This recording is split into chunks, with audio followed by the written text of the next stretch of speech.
ना कि पढ़ाई करके डॉक्टर बनना चाहिए। तो मैंने डिसीजन लिया और सारी पुस्तकों को बोरे में बांध के एक तरफ रख दिया और 12वीं क्लास करने के तुरंत बाद जंप किया और मैंने कॉलेज भी नहीं गया, कहीं भी कुछ नहीं किया और सीधा फावड़ा उठा के 10 डिसमिल ज़मीन मिली थी हमें प्रैक्टिकल करने के लिए। जून 2011 का समय था, मैंने डिसीजन लिया और जून 2011 को ही मैंने एग्रीकल्चर का काम करना चालू किया। अब कोई व्यक्ति जब AIPMT की दौड़ में हो और अचानक से उसका मूड परिवर्तित हो जाए तो निश्चित ही आश्चर्यजनक की बात होगी। समाज एक्सेप्ट नहीं करता है, घर के लोग एक्सेप्ट नहीं करते, बहुत सारे जो दोस्त होते हैं वो कहते हैं आप पागल हो गए हो, ये हो गए वो। तो हमारे साथ भी यही सिचुएशन थी, लेकिन उन सारी चीज़ों से बड़ा जो है हमारा विजन था कि हमें लोगों को जहर मुक्त अन्न खिलाना है। उस विश्वास के साथ, उस आस्था के साथ मैंने काम चालू किया। तो हमारे लिए ज़मीन नहीं मिल रही थी क्योंकि हमारे पास पैतृक ज़मीन कुल 1 एकड़ है हमारे पिताजी की और उसमें 10 लोगों के बंटवारे हुए हैं। तो बेसिकली हम लोगों के हिस्से में, मतलब हमारे पिताजी के हिस्से में 10 डिसमिल ज़मीन आएगी। तो हमने अपने घर वालों से रिक्वेस्ट किया कि मुझे थोड़ी सी ज़मीन दो काम करने के लिए, क्योंकि उस समय हमारे पास पैसे तो हुआ नहीं करते थे 19 साल की उम्र में। तो लोगों ने कहा, क्योंकि क्या होता है ना, जब बच्चे कुछ जिद करते हैं तो माँ बाप बच्चों के सामने कुछ ऐसा ऑप्शन रखते हैं कि बच्चा वो कर ही ना पाए, तो ऑटोमेटिकली आप अपनी जिद को निगलेक्ट कर दोगे। तो उन्होंने कहा एक काम करो, यहाँ पानी की दिक्कत है, अगर आप बोर करा लेते हो और उसमें पानी आ जाता है तो हम आपको कुछ ज़मीन दे देंगे थोड़ी सी। ये उन्होंने शर्त रखी। विश्वास था कि पानी आ जाएगा। मैंने जैसे तैसे इधर उधर से पैसे कलेक्ट करके, उस समय 22,000 रुपये में बोर हुआ था, मैंने बोर कराया। तो मैं आपको बताना चाहता हूँ उस ज़मीन का जो लेवल है पानी का वो लगभग 70 से 80 फीट का है और वो 249 फीट बोर चला, उसमें पानी नहीं आया, धूल ही उड़ती रही, सारी रात धूल उड़ती रही। लगभग 2 बज गए थे, मशीन वाले ने मशीन निकाली और दूसरी जगह चला गया क्योंकि उसको पता था कि इसके आगे हम पैसे नहीं दे पाएंगे। जब वो दूसरी जगह चला गया तो रात में तो कुछ नहीं, किसी ने मुझसे कुछ नहीं बोला क्योंकि सबको नींद आ रही थी, लेकिन मुझे नींद नहीं आई उस दिन क्योंकि मैंने सोचा अगर सुबह हुई और सबके सामने जब मैं आऊँगा तो लोग हमसे ये कहेंगे कि देखो हमने बोला था आप मत छेड़ो, अपना काम करो, अपनी पढ़ाई करो। अचानक 5 बजे एक विचार आया कि अगर कदम पीछे हटाया तो सब कुछ फेल है और एक कदम आगे बढ़ाया तो हो सकता है कि कुछ चांस मिल जाए। सुबह 5 बजे मैंने जितने भी दोस्त थे सबको मैसेज डाला कि तुमको हम पानी आने के बाद और जब हम अपना खेती में सक्सेस कर लेंगे दुगना पैसा देंगे, जितना भी पैसा हो आप हमें दे दो प्लीज़। तो ऐसा करके मैंने सुबह 5 बजे सबको मैसेज डाला और करीब हमने 20,000 रुपये फिर से इकट्ठा किया और तुरंत जाके 8:30 बजे दूसरा बोर फिक्स किया। 10:30 बजे की बात थी, 65 फीट पे हमें पानी मिल गया और जो शर्त थी वो हमारी एक्सेप्ट हो गई। मुझे 10 डिसमिल ज़मीन मिली प्रयोग करने के लिए। 10 डिसमिल जगह का मेरा कैरियर स्टार्ट हुआ जून 2011 में। 29 मई का महीना था, 29 मई को मैंने बोर कराया था और 1 जून को मैंने स्टार्ट कर दिया था काम। तो ऐसा कुछ सफ़र था छोटा सा, बस वो मैं प्रैक्टिकल आपके सामने शेयर करूँगा।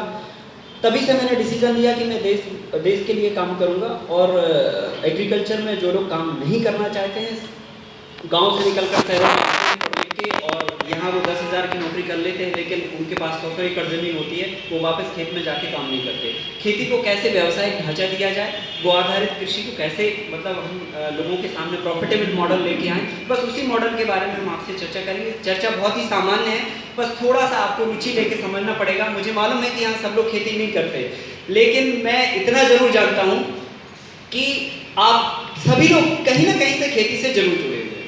अगर आपके माध्यम से जो चीज़ें मैं आज आपको बताऊंगा, अगर आपके माध्यम से अगर ये 10 लोगों तक ये चीज़ पहुंच गई और उन 10 लोगों के माध्यम से अगर एक किसान के हाथ में ये चीज़ लग गई या एक किसान के हाथ में ये चीज़ पहुंच गई, तो मैं दावे के साथ कह सकता हूँ हो सकता है कि आपका नेटवर्क पूरा बाहर हो जाए और वो अंतिम किसान वो हमसे आके मिल ले और हो सकता है मैं उसकी कुछ हेल्प कर पाऊँ। तो हम सभी एक दूसरे की सीढ़ियाँ बन के काम कर सकते हैं। तो ज़रूरी नहीं कि आप सभी किसान हैं। एक बार मैं पुनः हृदय से आपका अभिनंदन करता हूँ और एक बार चाहता हूँ कि अपने लिए एक बार जोरदार ताली हो जाएगा। अब मैं सीधे विषय पर ले चलता हूँ और आपको मैं बताता हूँ कि मैंने शुरुआत कहाँ से की। आज आप सभी लोग जानते हैं हमारे देश के सामने बहुत सारी प्रॉब्लम है। अभी हमने 10,000 टन दाल बुला के रखी है फॉरेन से। क्यों बुला रखी है? हमारे देश में इतना बेरोजगारी है, हमारे देश में पानी है, टेक्नोलॉजी है, समय है, विज्ञान है, भूमि है, सब कुछ है। उसके बावजूद भी हम 10,000 टन दाल बाहर से बुलाते हैं। इसका मतलब ये है कि हमारा देश का मैनेजमेंट खराब है। कृषि का हमारा मैनेजमेंट बहुत ही खराब है। इतना लैंड है हमारे पास, कि हम चाहें तो 1 साल का अन्न पूरी दुनिया को खिला सकते हैं, इतना हम उगा सकते हैं, इतना लैंड है हमारे पास। लेकिन हम टेक्नोलॉजी समझना नहीं चाहते, और जो युवा वर्ग है वो युवा वर्ग तो बहुत ही दूर की बात है। आज की तारीख में सारे लोग पढ़ के और वापस गाँव, मुझे लगता है, मैं देखता हूँ कि कोई नहीं जाना चाहता। हर व्यक्ति शहर में आके काम कर लेगा लेकिन वापस गाँव में नहीं जाएगा। तो टेक्नोलॉजी और उसको समझने की और तकनीक का विस्तार करने की हमारे लिए बहुत आवश्यकता है। और मैं आपसे चर्चा करना चाहता हूं कि आज हमारे पास जो ज्वलंत विषय है वो कुछ मुख्य 5 विषय हैं। वो 5 विषय क्या है आप सभी लोग जानते होंगे, उन शब्दों से भी परिचित होंगे, लेकिन मैं एक बार ब्रीफिंग में बता देता हूँ। सबसे बड़ी प्रॉब्लम हमारे बीच में है पानी की। बहुत सारे लोगों के पास हो सकता है अपने क्षेत्रों में पानी हो, लेकिन बहुत सारे क्षेत्र ऐसे हैं जो पानी की बहुत ही बड़ी मुसीबतों से जूझ रहे हैं। पानी हमारे देश नहीं पूरी दुनिया का बहुत बड़ा विषय है। अगर हम पानी को नहीं बचाएंगे तो आने वाले वर्षों में हो सकता है विश्व युद्ध पानी को लेकर छिड़ सकता है, क्योंकि दुनिया में आबादी अगर 2 गुना 3 गुना बढ़ती है तो पानी का उपयोग 6 गुना बढ़ जाता है। हम देखते हैं आज शहरों में जितना लोग पानी उपयोग करते हैं उससे कम खेती में पानी का उपयोग हो रहा है। तो पानी एक बहुत बड़ा मुद्दा है। अगर पानी रहेगा तो कृषि रहेगी, कृषि रहेगी तो सब कुछ रहेगा। दूसरा विषय है खरपतवार। जैसे ही किसान खेत में बीज डालता है, आपने सुना होगा बीडीसाइड, हिंदुस्तान में लगभग 5000 करोड़ का मार्केट है बीडीसाइड का, खरपतवार नाशी, है ना।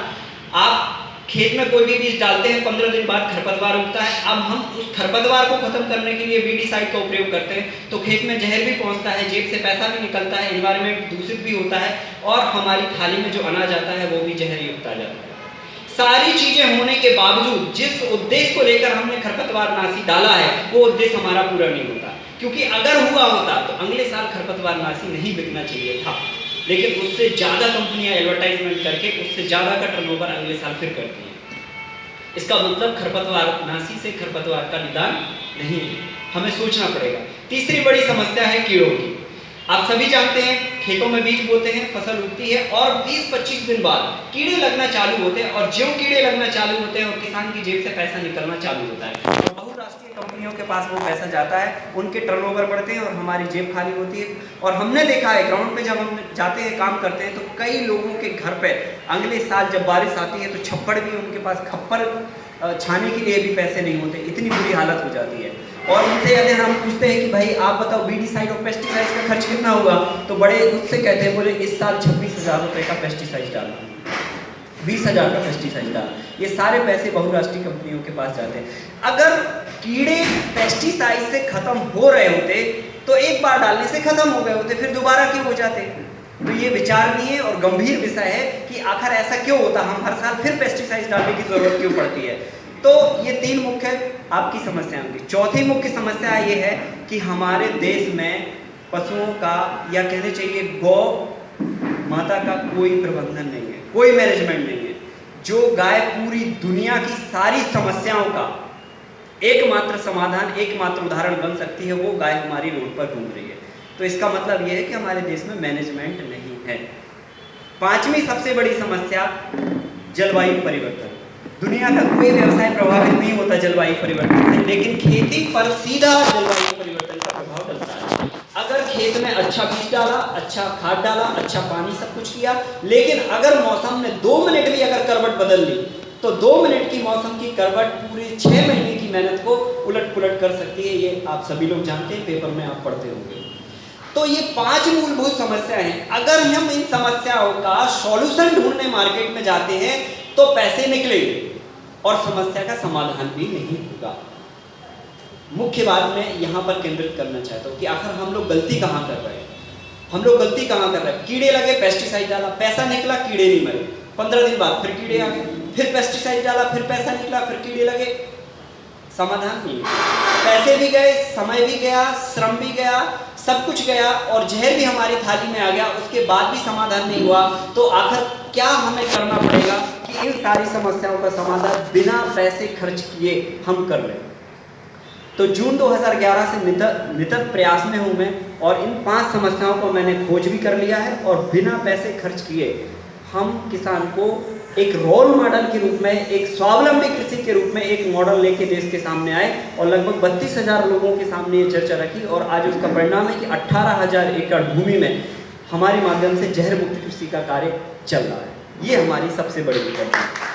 आज अगर यहाँ पर आप बैठे, हो सकता है कि इसमें से एक व्यक्ति के माध्यम से किसी किसान तक हमारी बात पहुंच जाए, और उस किसान के माध्यम से अगर 1 एकड़ भूमि भी हम जहर मुक्त कर लेंगे तो मैं समझता हूं कि आज की मीटिंग हमारी सार्थक हो जाएगी। क्योंकि जैसे हम कहते हैं ना, आपने देखा होगा बेटी बचाओ आंदोलन देश में चला हुआ है, उसमें एक सरदार जी थे, उन्होंने कहा कि अगर हमने एक बेटी को भी मरने से बचा लिया तो ये जीवन की मेरी सबसे बड़ी उपलब्धि है। और मैं उन्हीं की तर्ज पे और उन्हीं की बात पे कहता हूँ, अगर मैंने 1 एकड़ भूमि को अगर जहर डलने से बचा लिया तो ये हमारी सबसे बड़ी उपलब्धि होगी। इस भावना के साथ हम काम कर रहे हैं। अब मैं आपको सीधा ले चलता हूँ प्रैक्टिकल, क्योंकि समय हमारे पास कम है, मौखाग्र बातें हम कम करते हैं, सीधा बात करते हैं कि कैसे हम ये करेंगे। तो थोड़ा सा 10-15 मिनट आपको लगेगा, फिर 15 मिनट बाद आपको सारी चीज़ें एकदम पिक्चर क्लियर हो जाएगी। जो मैंने 5 समस्याएं बताई उनके समाधान आपके समक्ष अपने आप आ जाएंगे। ये आपको एक छोटा सा लाइट चाहे तो ऑफ कर सकते हैं। ये छोटा सा आपको एक बैग दिख रहा होगा। ये बैग इतना बढ़िया चीज़ है कि इस चीज़ से हम देश की इकोनॉमी में बहुत बड़ा परिवर्तन ला सकते हैं।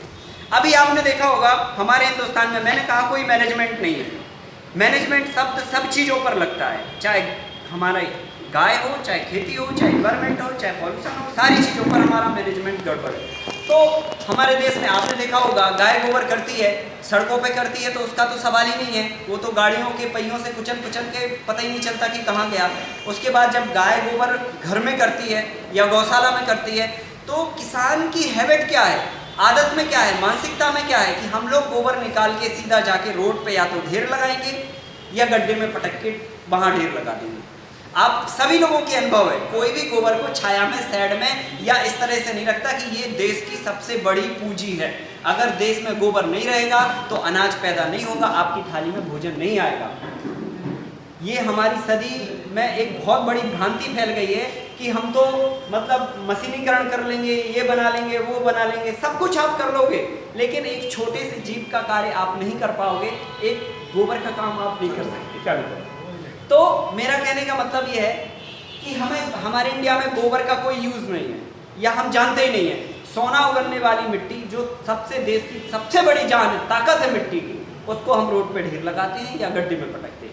अब जरा कल्पना करिए, रोड पे ढेर लगाने से, गड्ढे में पटकने से नुकसान क्या होता है। पहला तो ये धूप पड़ेगी उस पर, जब धूप पड़ती है गोबर पर तो गोबर कंडा बनता है, सूख जाता है, तो जो गोबर के अंदर खाद बनने की क्वालिटी है वो टोटली खत्म हो जाती है। क्योंकि गोबर से खाद बनाने का काम कौन करता है, बैक्टीरिया करते हैं, और बैक्टीरिया जब तापमान में आता है, धूप में आता है, तो वो खत्म हो जाता है। जब बैक्टीरिया खत्म होगा तो वो गोबर कंडा बन जाएगा, खाद नहीं रह जाएगा। एक प्रॉब्लम। दूसरा प्रॉब्लम क्या होता है, आपने देखा होगा रोड पे ढेर लगा है, बारिश जब गिरती है 4 महीने लगातार, तो उसके ऊपर पूरा पानी गिरता रहता है। आप थोड़ा सा गंभीरता से विचार करिए, देश की सबसे बड़ी ताकत है गोबर हमारे लिए, और उस गोबर पर जब 4 महीने की लगातार बारिश होती है तो उस बारिश के माध्यम से जो भी उसके अंदर रसगोरस है, हम अपनी भाषा में कहेंगे ताकि आपको समझ आए, रसगोरस है, वो सारा रसगोरस पानी के माध्यम से निचुड़ के रोड के माध्यम से पूरा बह जाता है, टोटली वेस्ट चला जाता है। आधा हमने धूप में सुखा दिया और आधा हमने उसके रसगोरस को पूरा पानी में बहा दिया। अब क्या होता है, जब हम रोड पे ढेर लगाते हैं तो वो ढेर की मानसिकता घूरे की मानसिकता में बदल जाती है। हम लोग उधर उसको घूरा बोलते हैं, बुंदेलखंडी में आप जो भी बोलो।